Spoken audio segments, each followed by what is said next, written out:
imo yan.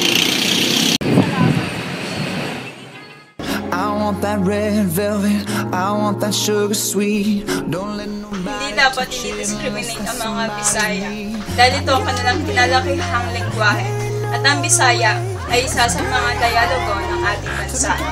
I don't wanna play no games, you don't gotta be afraid. Don't give me all that shy shit, no makeup on, that's my sugar.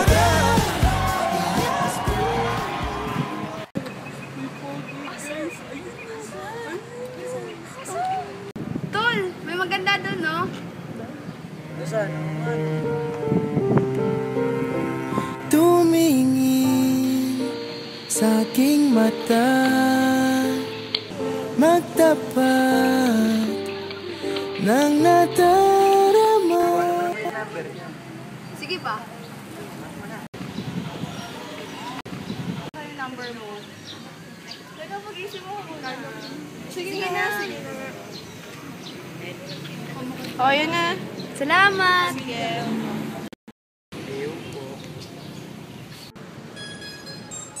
May nag-text. Ayoko. Minsan na, minsan hindi. Minsan tama, minsan mali. Carlo daw. Sino ko yung Carlo? Umaabante, umaatras.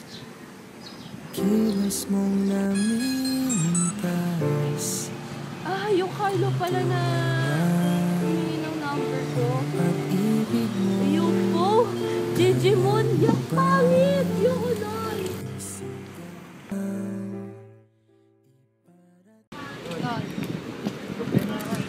Usapan natin.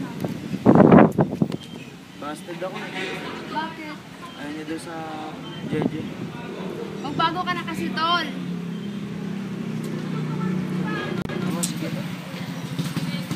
Para saan niya? Ang lengguwaheng Jejemon ay nauso sa ating panahon ngayon.